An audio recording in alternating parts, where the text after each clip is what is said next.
ಅಂಕೋಲ ಹ್ಮ್ ನಾವು ಹೋಗದ ಶೋರೂಮೇ ಇಲ್ಲ. ಅಷ್ಟು ತುಂಬಾ ಕಿರಿಕಿರಿ ಫೈನಾನ್ಸ್ ನಾವು ಒಂದು ನೋಡಿಸಮ್ 10,000 ಕೊಡು 5,000 ಕೊಡು. ಅವರಿಗೆ ಸಾಧಾರಣ ನಂಗೆ ಹಣ ಹೋಗಿದೆ. ಬೆಂಗಳೂರಲ್ಲೆಲ್ಲ ಜಾಸ್ತಿ ನೆಲಮಂಗಲ ಟೋಲ್ ಅಲ್ಲಿ ಇರ್ತಾರೆ ಸರ್.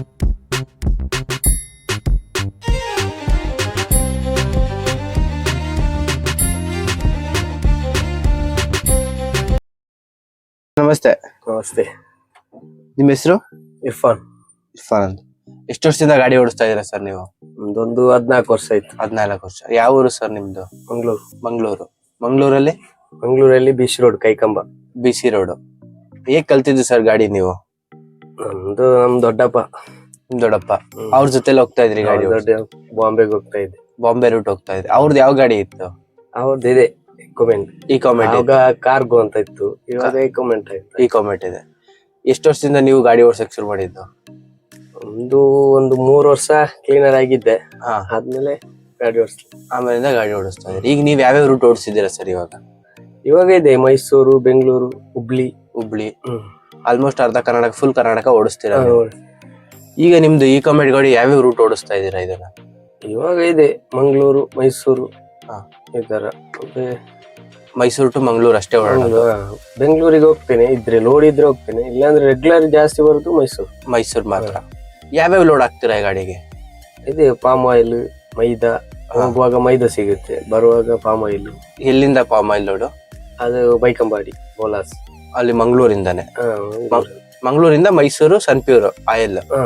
ಇಲ್ಲಿಂದ ಹೋಗುವಾಗ ಸನ್ಪ್ಯೂರ್ ಸಿಗುತ್ತೆ ಅಲ್ಲಿ ಶ್ರೀರಂಗಪಟ್ಟಣದಿಂದ. 2-3 ಸಲ ಹೋಗಿದ್ದೇನೆ ಅದಕ್ಕೆ. ಅಲ್ಲಿಂದ ಮಂಗಳೂರಿಗೆ ಹೋಗುತ್ತೆ ಅದು. ಅದ್ ಬಿಟ್ರೆ ಬೇರೆ ಯಾವ್ದು ತಗೋತೀರಾ? ಬೇರೆ ಇರ್ತದೆ, ಪಾರ್ಸಲ್ ಎಲ್ಲ ಸಿಗುತ್ತೆ ಒಮ್ಮೊಮ್ಮೆ ಸಿಗುತ್ತೆ. ಒಮ್ಮೊಮ್ಮೆ ಇದೆ ಜಾಸ್ತಿ ಹೋಗುದು ಇದೆ ಮೈದಾ. ಗಂದೆ ಓಪನ್ ಇಲ್ಲ ಅಲ್ಲ, ಇದು ಕಂಟೈನರ್ ಬಾಡಿ ಇದೆ, ಹಾಗಾಗಿ ಮೈದಾ ಜಾಸ್ತಿ. ಮೈದಾ, ಕಡ್ಲೆ ಹಿಟ್ಟು ಯಾವ್ದು ಇದು. ಎಷ್ಟು ಟನ್ ಕೆಪಾಸಿಟಿ ಇದೆ ನಿಮ್ ಗಾಡಿ ಇದು ಇಕೋಮೆಂಟ್? ಇದು ಸ್ವಲ್ಪ ಹಳೆ ಗಾಡಿ, 9 ಟನ್. ಇವಾಗೆಲ್ಲ 12.5 ಟನ್ ಬಂದಿದೆ. 9,300, 9.5 ಟನ್ ಎಲ್ಲ. ಈ ಗಾಡಿ 9 ಟನ್ ಹಾಕ್ತೀರಾ? 9 ಟನ್ ಹಾಕ್ತೇವೆ, 12 ಹಾಕ್ತೇವೆ. 12 ಹಾಕ್ತೀರಾ? ಇದು ನಿಮ್ ಗಾಡಿ ಎಷ್ಟು ಮೈಲೇಜ್ ಬರುತ್ತೆ ಇದು? ಮೈಲೇಜ್ ಅದೇ 4.5. ಓವರ್ಲೋಡ್ ಆದ್ರೆ 4.5. ಆಲ್ಮೋಸ್ಟ್ ನಿಮ್ಗೆ 4 ಕಿಲೋಮೀಟರ್ ಬಂದೇ ಬರುತ್ತೆ ಅಷ್ಟೇ. ಈಗ ಮೈಸೂರಿಂದ ಮಂಗಳೂರು ಹೋಗ್ಬೇಕಂದ್ರೆ ನಿಮ್ಗೆ ಎಷ್ಟು ಕಿಲೋಮೀಟರ್ ಇದೆ? ಮೈಸೂರಿಂದ ಮಂಗಳೂರಿಗೆ 280 ಇದೆ. 280 ಕಿಲೋಮೀಟರ್ ಇದೆ. ಎಷ್ಟು ಡೀಸೆಲ್ ಬೇಕಾಗುತ್ತೆ ಅಲ್ಲಿಗೆ? ಡೀಸೆಲ್ ಬೇಕು. ನಾವು ಅಂದ್ರೆ ಅಪ್ ಅಂಡ್ ಡೌನ್ ಹಾಕುದಲ್ಲ, ಒಂದು 12,000 13,000 ಹೋಗುತ್ತೆ. 13,000 ಡೀಸೆಲ್ ಬೇಕು ಅಪ್ ಅಂಡ್ ಡೌನ್ ಗೆ. ಓವರ್ಲೋಡ್ ಆದ್ರೆ ಸ್ವಲ್ಪ ಜಾಸ್ತಿ, ಲೈಟ್ ಲೋಡ್ ಆದ್ರೆ ಕಮ್ಮಿ ಆಗುತ್ತೆ. ಈಗ ಲೈಟ್ ಲೋಡ್ ಹಾಕಿದ್ರೆ ಮೈಲೇಜ್ ಜಾಸ್ತಿ ಬರುತ್ತಾ ಹೇಗೆ? ಮೈಲೇಜ್ ಏನ್ ಜಾಸ್ತಿ ಇಲ್ಲ, ಅಷ್ಟೇ. Mileage same. ಗಾಡಿ ಸ್ವಲ್ಪ ಇದಾಗುತ್ತೆ ಅಷ್ಟೇ, ಓಡಿಸ್ಲಿಕ್ಕೆ ಸ್ವಲ್ಪ ಡಿಫಿಕಲ್ಟ್ ಆಗುತ್ತೆ. ಅಲ್ಲಿ ಗಾರ್ಡ್ ಸೆಕ್ಷನ್ ಎಲ್ಲ ಹೇಗಿರುತ್ತೆ ನಿಮ್ಗೆ ಲೋಡ್ ಅಲ್ಲಿ ಓಡಿಸ್ಲಿಕ್ಕೆ ಗಾಡಿ? ಅದೇ ಓವರ್ಲೋಡ್ ಆದ್ರೆ ಗಾರ್ಡ್ ಸೆಕ್ಷನ್ ಅಲ್ಲಿ ಸ್ವಲ್ಪ ಕಷ್ಟ ಆಗುತ್ತೆ, ಅಂದ್ರೆ ಗೇರ್ ಅಲ್ಲಿ ಇಳಿಸ್ಬೇಕು ಆತರ. ಲೈಟ್ ಲೋಡ್ ಆದ್ರೆ ಹೋಗ್ಬೋದು ಆರಾಮಾಗಿ. ಅಲ್ಲೆಲ್ಲ ಟ್ರಾಫಿಕ್ ಇರುತ್ತಾ ಗಾರ್ಡ್ ಸೆಕ್ಷನ್ ಅಲ್ಲಿ ಹೇಗೆ? ಟ್ರಾಫಿಕ್ ಇಲ್ಲ, ಇದೆ ಟೂರಿಸ್ಟ್. ಅಲ್ಲಿ ಯಾರು ಟೂರಿಸ್ಟ್ ಎಲ್ಲ ಯಾರು ಓಡಾಡ್ತಾರೆ? ಅಲ್ಲಿ ಯಾವ ಸ್ಟೇಟ್ ಇಂದ ಓಡಾಡ್ತಾರೆ? ಆಲ್ಮೋಸ್ಟ್ ಎಲ್ಲ ಕಡೆ, ಕೇರಳ, ತಮಿಳುನಾಡು, ಎಲ್ಲ ಕಡೆಯಿಂದ ಮಡಿಕೇರಿ ಆಲ್ಮೋಸ್ಟ್ ಇದ್ದೇ ಇರ್ತಾರೆ. ಎಲ್ಲಾ ಟೂರಿಸ್ಟ್ ಅಲ್ಲಿ ಇರ್ತಾರೆ. ಮಡಿಕೇರಿಯಲ್ಲಿ ಇದ್ದೇ ಇರ್ತಾರೆ. ಹೈಯೆಸ್ಟ್ ಕೇರಳ. ಈಗ ಮೈಸೂರಿಂದ ಮಂಗಳೂರಿಗೆ ಒಂದು ಲೋಡ್ ತಗೊಂಡ್ ಹೋದ್ರೆ ನಿಮ್ಗೆ ಎಷ್ಟು ಬಾಡಿಗೆ ಸಿಗ್ಬೋದು? ಬಾಡಿಗೆ ಅದೇ 10 ಟನ್ನಿಗೆ 12,000 11,000 ಹೀಗೆ ಇರ್ತದೆ. ಅದರಲ್ಲಿ ಖರ್ಚು ಬರ್ತದೆ, ಲೋಡಿಂಗ್, ಅನ್ಲೋಡಿಂಗ್ ಎಲ್ಲ ಕೊಡ್ಬೇಕು. ಅಪ್ ಅಂಡ್ ಡೌನ್ ಅದೇ 22-23,000 ಆದ್ರೆ ಓನರಿಗೆ ಒಂದು 7,000 ಎಲ್ಲ ಉಳಿಬಹುದು.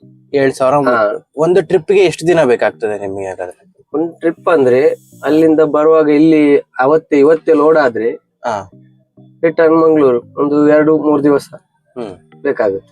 3 ದಿನ ಬೇಕಾಗುತ್ತೆ. ವಾರಕ್ಕೆ ಒಂದು 2 ಟ್ರಿಪ್ ಅಲ್ಲ, ವಾರಕ್ಕೆ 2 ಟ್ರಿಪ್ ಆಗುತ್ತೆ. ಒಂದು ವಾರಕ್ಕೆ 2 ಟ್ರಿಪ್. ವಾಲ್ಟ್ ಆದ್ರೆ ಆಗಲ್ಲ, ವಾಲ್ಟ್ ಆಗ್ಲಿಲ್ಲ ಅಂದ್ರೆ ಆಗುತ್ತೆ. ಅದ್ರ ಒಂದು ಟ್ರಿಪ್ ಗೆ ಒಂದು 5,000-6,000 ಅಂತೂ ಗ್ಯಾರಂಟಿ ಸಿಗುತ್ತೆ ಅವ್ರಿಗೆ ಸಿಗುತ್ತೆ. ವೀಕ್ಲಿ 2 ಟ್ರಿಪ್ ಅಂತೂ ಗ್ಯಾರಂಟಿ. ಈಗ ಗಾಡಿ ಮೇಂಟೆನೆನ್ಸ್ ಎಲ್ಲ ತೆಗೆದು ಸಿಗುವಂತದ್ದು ಲಾಭ ಅದು? ಮೇಂಟೆನೆನ್ಸ್ ಒಮ್ಮೆಲೆ ಇಡ್ಲಿಕ್ಕೆ ಆಗಲ್ಲ, ಒಮ್ಮೆ ಯಾವ್ದು ಬರ್ತದೆ ಅದಕ್ಕೆ ಹಾಕ್ಬೇಕು. ಹಾಗೆ ಮೇಂಟೆನೆನ್ಸ್ ಗೆ ಅಂತ ತೆಗ್ಲಿಕ್ಕೆ ಆಗಲ್ಲ. ಗಾಡಿಯಲ್ಲಿ ಯಾವ್ದು ಬರ್ತದೆ, ಟೈರ್ ಬಂದ್ರೆ ಬರ್ತದೆ, ಬೇರೆ ಯಾವ್ದಾದ್ರೆ ಆಯಿಲ್ ಚೇಂಜ್ ಅದು ಇದು ಕೆಲಸ ಬಂದ್ರೆ. ಈಗ ಮೇಂಟೆನೆನ್ಸ್ ಅಂತ ಸರ್ವಿಸ್ ಅಂತ ಬಿಟ್ರೆ ಎಷ್ಟಾಗ್ಬೋದು ಆಲ್ಮೋಸ್ಟ್ ಒಂದ್ಸಲಿ ಗಾಡಿಗೆ? ಸರ್ವಿಸ್ ಅಂತ ಬಿಟ್ರೆ ಮೊನ್ನೆ ಸರ್ವಿಸ್ ಅಂತ ಬಿಟ್ಟು ಒಂದು 17,000 ಆಯ್ತು. 17,000 ಆಯ್ತು. ಏನೆಲ್ಲ ಮಾಡ್ಸಿದ್ರಿ ಸರ್ವಿಸ್ ಆಗ? ಆಯಿಲ್ ಚೇಂಜು, ಮತ್ತೆ ಲೈನರ್ ಒಂದು, ಮತ್ತೆ ಆಯಿಲ್ ಫಿಲ್ಟ್ರು, ಡೀಸೆಲ್ ಫಿಲ್ಟ್ರು ಅದೆಲ್ಲ ಆಗ್ಬೇಕಾದ್ರೆ ಅಷ್ಟಾಗುತ್ತೆ. 17,000 ಆಯ್ತು ಒಂದ್ಸಲ. ಈಗ ಒಂದ್ಸಲ ಅದು ಸರ್ವಿಸ್ ಮಾಡಿದ್ರೆ ನೆಕ್ಸ್ಟ್ ಎಷ್ಟು ಕಿಲೋಮೀಟರ್ ಓಡಿಸ್ತೀರಾ ನೀವು? ನಾವು 40,000 40,000 ಓಡುತ್ತೆ. 40,000 ಓಡುತ್ತೆ ಆರಾಮಾಗಿ? 40,000 ಆರಾಮಾಗಿ ಹೋಗುತ್ತೆ. ಈಗ ನೀವು ಸ್ವಂತ ಗಾಡಿ ಎಲ್ಲ ಮಾಡ್ಬೋದಾ ಹೇಗೆ? ಸ್ವಂತ ಗಾಡಿ ಮಾಡಿದ್ದೆ ನಂದು ಸ್ವಂತ ಇತ್ತು, BS3 ಇತ್ತು, ಅದು ಮಾರ್ಬಿಟ್ಟು BS6 ತೆಗ್ದೆ. BS6 ತೆಗ್ದಾದ್ಮೇಲೆ ಅಲ್ಲೆಲ್ಲಿ problem. BS6 ಗಾಡಿ ಪ್ರಯೋಜನ ಇಲ್ಲ. BS6 ಅದು 2 ವರ್ಷ ಇತ್ತು, ಆಮೇಲೆ ಸ್ವಲ್ಪ ಇದಾಗಿ ಪ್ರಾಬ್ಲಮ್ ಆಗಿ ಅದು ಹೋಯ್ತು. ಆಮೇಲೆ ಇದಕ್ಕೆ ಬೇರೆಯವ್ರ ಹತ್ರ ದುಡಿತಾ ಇರೋದು. ಈಗ BS6 ಗಾಡಿ ನೀವು 2 ಗಾಡಿ ಮಾಡಿದ್ರಿ ಹಾಗಾದ್ರೆ? BS6 ಒಂದು, BS3 ಒಂದಿತ್ತು. BS3 ಒಳ್ಳೆ ಗಾಡಿ ಅದು. BS3 ತೊಂದ್ರೆ ಇಲ್ಲ. BS6 ವೇಸ್ಟ್ ಅದು. ಯಾಕೆ ಏನಾಯ್ತು BS6 ಗಾಡಿ? ಅದು ಪ್ರಾಬ್ಲಮ್ ಎಲ್ಲಿ ನೋಡಿದ್ರು ಪ್ರಾಬ್ಲಮ್. ಅಂದ್ರೆ ಅದು ನಂಗೆ ಅಷ್ಟು ಇದೇ ಆಗ್ಲಿಲ್ಲ. ಅದು ಎಲ್ಲಾರು ಪ್ರಾಬ್ಲಮ್ ಅಂತ ಹೇಳುದು BS6. ಒಂದೊಂದು 2 ವರ್ಷ ಇತ್ತು, ಆಮೇಲೆ ಬೇಡ ಅಂತ ಇತ್ತು. ಸ್ವಲ್ಪ ಪ್ರಾಬ್ಲಮ್ ಆಗಿ ಅದು ಹೋಯ್ತು. ಕೊಟ್ಬಿಟ್ರಿ ಆ ಗಾಡಿ? ಎಷ್ಟು ಕೊಟ್ಟು ತಗೊಂಡಿದ್ರಿ ಆ ಗಾಡಿನ? ಅದು ಕ್ಯಾಶ್ ಹಾಕಿದ್ದೆ 2.5 ಲಕ್ಷ. ಕ್ಯಾಶ್ 2.5? ಮತ್ತೆ ಮಂತ್ಲಿ EMI ಎಷ್ಟಿತ್ತು ಅದು ಗಾಡಿ? ಅದು 45,000 ಇತ್ತು. 45,000. ಎಷ್ಟು ವರ್ಷ ಕಟ್ಟಿದ್ರಿ ನೀವು ಅದಕ್ಕೆ? 2 ವರ್ಷ ಕಟ್ಟಿದೆ. 2 ವರ್ಷ ಕಟ್ಟಿದ್ರಿ? ಇನ್ನು 3 ವರ್ಷ ಇತ್ತು. 3 ವರ್ಷ ಆಯ್ತು. ಆಗ್ಲಿಲ್ಲ. ಅಲ್ಲಿ ಗಾಡಿ ಎಲ್ಲಿ ಅಂತ ಇಲ್ಲ, ಗಾಡಿ ಎಲ್ಲಿ ಗಾಡಿ ಸೆಕ್ಷನ್ ಅಲ್ಲಿ ಎಲ್ಲ ಬ್ರೇಕ್ ಡೌನ್. ಯಾವಾಗ ನೋಡಿದ್ರು ಬ್ರೇಕ್ ಡೌನ್. ಒಂದು ಟ್ರಿಪ್ ಸರಿ ಇದ್ರೆ ಒಂದು ಟ್ರಿಪ್ ಸರಿ ಇಲ್ಲ. ಈ ಮೇಜರ್ ಆಗಿ ಏನ್ ಕಂಪ್ಲೇಂಟ್ ಆಗ್ತಾ ಇತ್ತು ನಿಮ್ಗೆ? Sensor problem. ಬೇರೆ ಯಾರು ಮೆಕ್ಯಾನಿಕ್ ಸರಿ ಮಾಡ್ಲಿಕ್ಕೆ ಆಗಲ್ಲ. ಅವರೇ ಬರ್ಬೇಕು, ಶೋರೂಮಿನವರು ಅವರೇ ಬಂದು ಲ್ಯಾಪ್ಟಾಪ್ ಹಾಕಿ ಅವರೇ ನೋಡ್ಬೇಕು. ಅವ್ರು ಬರುವಾಗ 2 ದಿವಸ ಆಗುತ್ತೆ. ನಮ್ದು EMI ಕಟ್ಟುದು ಯಾವಾಗ, ಟ್ರಿಪ್ ಹೊಡಿಯುದು ಯಾವಾಗ, ಅದೇ ಪ್ರಾಬ್ಲಮ್ ಆಯ್ತು. ಹಾಗಾಗಿ ಆ ಗಾಡಿ ಸೇಲ್ ಮಾಡ್ಬಿಟ್ಟ. ಅದು ಬೇಡವೇ ಬೇಡ ಅಂತ. ಈಗ BS3 ಎಲ್ಲ ಆತರ ಕಂಪ್ಲೇಂಟ್ ಆಗೋದಿಲ್ಲ ನಿಮ್ಗೆ? BS3 ಅಲ್ಲಿ ಕಂಪ್ಲೇಂಟ್ ಇರ್ತದೆ, ಆದ್ರೂ 1 ಗಂಟೆಯಲ್ಲಿ ಅದು ಏನಂತ ಗೊತ್ತಾಗುತ್ತೆ. ಇದು ಆತರ ಏನಲ್ಲ. ಇದು 24 ಆದ್ರೂ ಅವ್ರಿಗೆ ಗೊತ್ತಾಗಲ್ಲ, ಶೋರೂಮ್ ಅವರಿಗೆ ಗೊತ್ತಾಗೋದಿಲ್ಲ.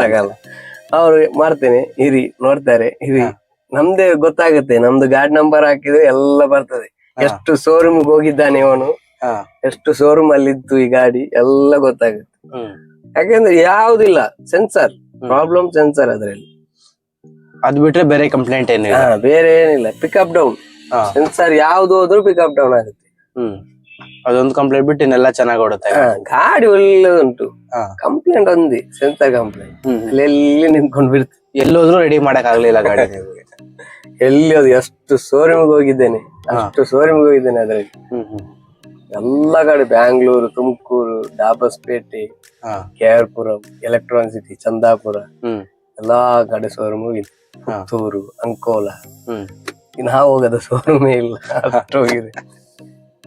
ಕೊನೆಗೆ ರೆಡಿ ಆಗ್ಲೇ ಇಲ್ಲ ಗಾಡಿ ನಿಮ್ಗೆ? ಅದ್ ಏನಂತ ಅವರಿಗೆ ಗೊತ್ತಾಗೋದಿಲ್ಲ.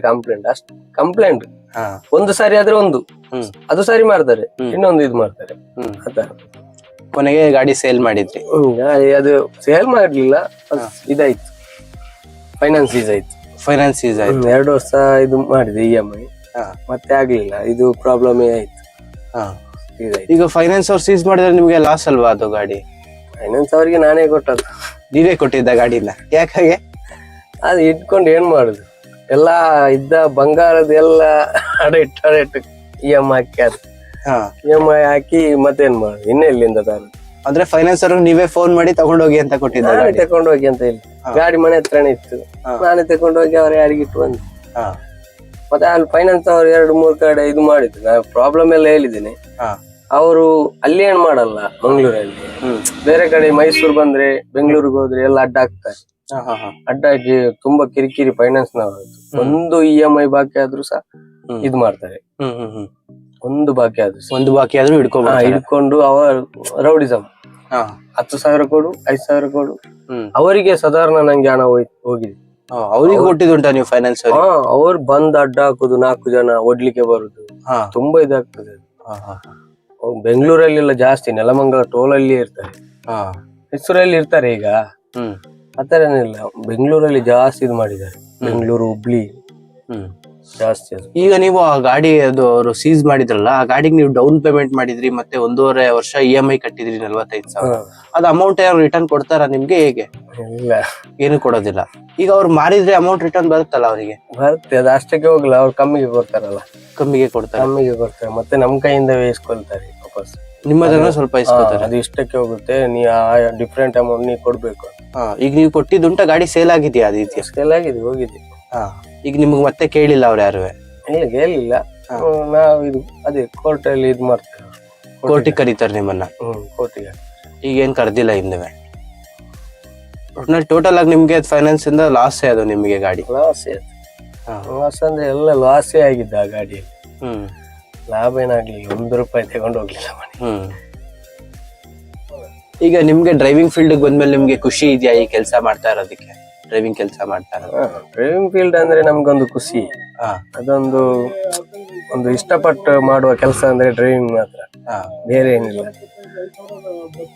ಮತ್ತೆ ಅದೇ ಡ್ರೈವಿಂಗ್ ಅಲ್ಲಿ ಒಮ್ಮೊಮ್ಮೆ ಕಷ್ಟವೂ ಇರ್ತದೆ, ನಿದ್ದೆ ಇದು ಮಾಡ್ಬೇಕು. ಇಲ್ಲ ಅಂದ್ರೆ ಒಮ್ಮೊಮ್ಮೆ ಅರ್ಜೆಂಟ್ ಲೋಡ್ ಇರ್ತದೆ, ಬೇಗ ಮುಟ್ಬೇಕು, ಬೆಳಿಗ್ಗೆ 5 ಗಂಟೆ ಮುಟ್ಬೇಕು, 4 ಗಂಟೆ ಮುಟ್ಬೇಕು. ವೆಜಿಟೇಬಲ್ ಎಲ್ಲ ಜಾಸ್ತಿ, ನಾವು ಅದ್ರಲ್ಲಿ ಇದ್ವಿ ವೆಜಿಟೇಬಲ್ ಅಲ್ಲಿ, ಅವಾಗೆಲ್ಲ ಜಾಸ್ತಿ. ಇವಾಗ ಇದ್ರಲ್ಲಿ ಅಷ್ಟು ಇದೇನಿಲ್ಲ, 6 ಗಂಟೆಗೆ ಬಂದ್ರೆ ಸಾಕು, ಆರಾಮಾಗಿ ಹೋಗ್ಬೋದು. ಕೆಲವು ಇದೆ ಕೊರಿಯರ್ ಎಲ್ಲ ಜಾಸ್ತಿ, ಬೆಳಿಗ್ಗೆ ಬೇಗ ಹೋಗ್ಬೇಕು, ಟೈಮ್ ಪಿಕಪ್ ಮಾಡ್ಬೇಕು. ಅವಾಗೆಲ್ಲ